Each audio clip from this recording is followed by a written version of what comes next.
Hi guys, welcome back to Gadget. Ini adalah Honor 400 Pro 5G dan ini adalah Honor 400 5G yang biasa. Ini adalah smartphone terbarunya Honor dan banyak juga yang di-upgrade oleh Honor untuk smartphone Honor 400 series kali ini, terutamanya untuk versi yang Pro ni sebab dia gunakan chipset yang flagship. Serius, padu gila. Jadi, dalam video kali ini kita nak kongsikan kelebihan kedua-dua smartphone ni dan mana satu yang anda patut beli.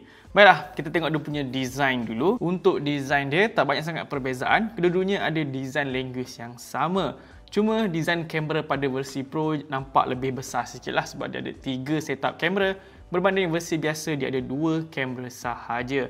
Dan kalau tengok kat sini, versi yang biasa dia punya design lebih ke arah boxy, lebih sedap pegang sebenarnya. Dan untuk versi yang Pro ni, dia rasa lebih premium disebabkan body dia ada sedikit curve. Baiklah, untuk display dia pula, kedua-duanya ada kualiti display yang sama. Kedua-duanya menggunakan panel jenis AMOLED, ada refresh rate yang sama, even resolusi pun sama. Yang bezakan dia adalah ukuran display dia. Untuk versi Pro dia berukuran 6.7 inci, manakala yang biasa 6.55 inci. Dan perbezaan lain pada display dia ni, versi Pro dia jenis yang kuat curve display. Tapi jangan salah faham, dia bukan curve yang melampau tu. Dia just slightly curve je. Masih lagi best untuk kita swipe, masih lagi best untuk kita main game semua tu. Dan versi yang biasa dia hadir dengan flat display. Baiklah, kita beralih pada bahagian bateri pula. Kedua-dua juga ada kapasiti bateri yang sama, 6000 mAh. Semua nak sama, memang susah kita dapat pilihan kan, nak beli yang Pro ke yang biasa. Tapi ada benda yang lain, dia punya pengecasan. Untuk versi Pro ni, dia ada pengecasan sepantas 100W. Manakala Honor 400 yang biasa, dia ada 80W. Masih laju juga tu.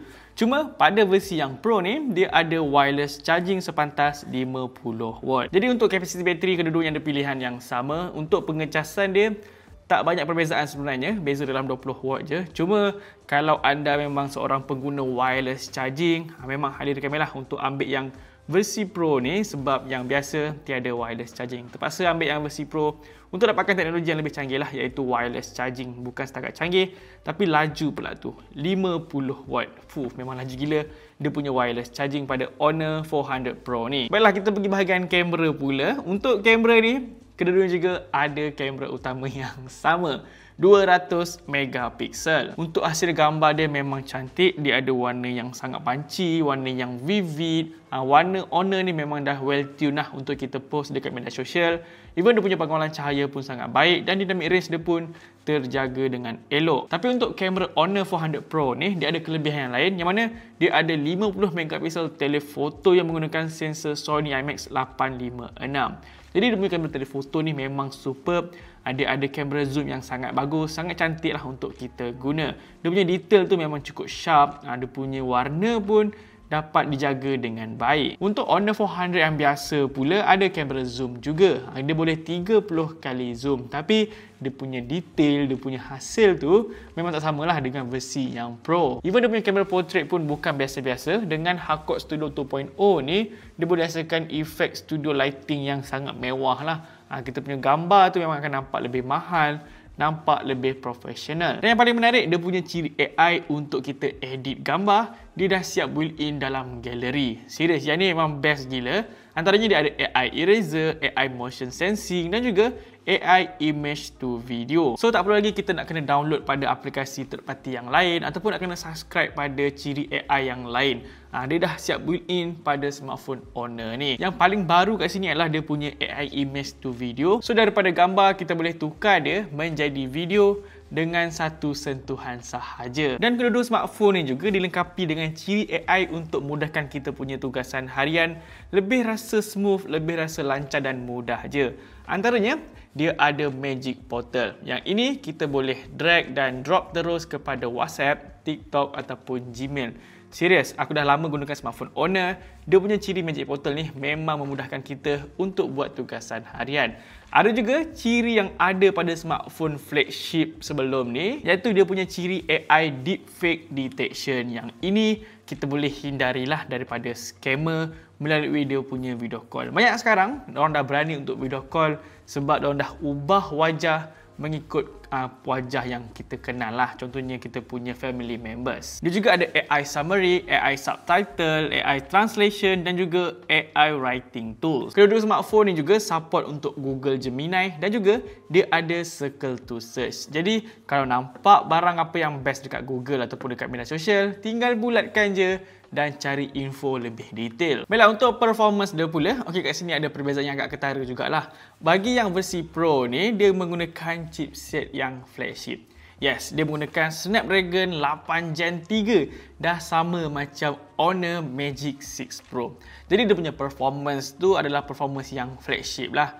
So setakat nak multitasking, main game yang berat, nak buat kerja-kerja yang berat, edit video semua tu, memang tak ada masalah pada smartphone ni. Campaklah apa saja, dia akan berikan performance yang smooth, performance yang lancar. Untuk versi yang biasa pula, dia menggunakan chipset Snapdragon 7 Gen 3. Yang ini pun cukup solid sebenarnya. Dia punya performance ni mampu berikan performance yang smooth lah. Mampu berikan performance yang cukup lancar untuk kita gunakan sebagai daily use.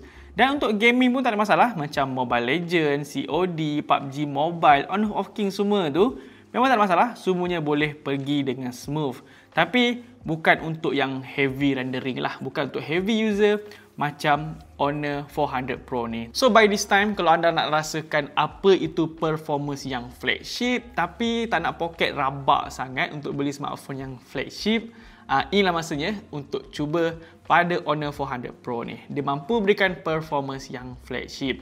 Tapi kalau tak nak performance yang tinggi sangat, cukup je untuk guna biasa-biasa, Honor 400 yang biasa ni pun dah cukup sebenarnya. Baiklah, untuk harga jualan pada Honor 400 Pro 5G ialah RM2,699. Manakala untuk Honor 400 5G bermula daripada RM1,899 dan juga RM2,199 bagi storage yang lebih besar. Tapi kalau anda semua pre-order Honor 400 5G ni, anda akan dapat harga jualan RM1,899 tu pada storage yang besar 512GB dan juga dapat hadiah yang menarik lah semasa pre-order tu. Honor 400 Pro pun ada hadiah yang menarik untuk anda semua dapat. Jadi kesimpulan dia, kalau anda semua inginkan performance yang flagship, kamera telefoto, ada wireless charging, memang kena ambil yang inilah, Honor 400 Pro 5G. Tapi kalau tak kisah dengan kelebihan yang ada pada smartphone ni, ambil versi yang biasa ni pun dah cukup berbaloi sebab kedua-duanya